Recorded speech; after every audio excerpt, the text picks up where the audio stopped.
Yang setara diwujudkan di Kampung Literasi 26 Ilir untuk mendukung tumbuh kembang dan masa depan yang lebih baik.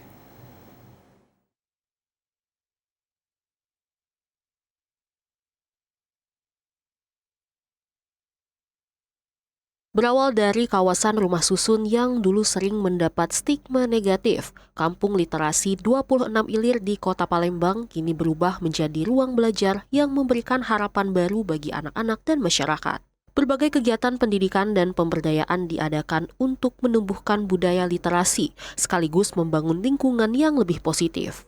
Penggagas sekaligus Ketua Kampung Literasi 26 Ilir Palembang, Ocha Tresia menuturkan, Kampung Literasi hadir sebagai wadah inspirasi dan informasi bagi anak-anak di rumah susun 26 Ilir, khususnya mereka yang belum mendapatkan bimbingan belajar di luar sekolah formal. Perhatian juga difokuskan kepada anak usia dini yang sedang dalam masa emas dalam pembentukan karakter dan perkembangan anak.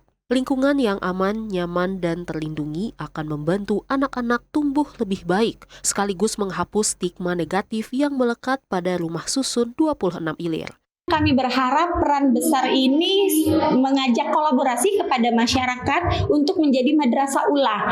Artinya madrasah pertama, sekolah pertama itu adalah di rumah dengan lingkungan yang aman, nyaman, dan terlindungi di Kampung Literasi dan jauh dari image negatif yang mengembel-embelkan rumah susun sebagai negatif image tadi, sehingga di Kampung Literasi ini tidak ada lagi anak-anak yang putus sekolah, anak yang tidak sekolah di masa emas. Fasilitas yang memadai serta pendampingan dari para tutor diberikan agar anak-anak memperoleh kesempatan belajar yang sama, sehingga diharapkan tidak ada lagi anak yang putus sekolah atau tidak mendapatkan kesempatan belajar dan dapat memiliki masa depan yang lebih baik.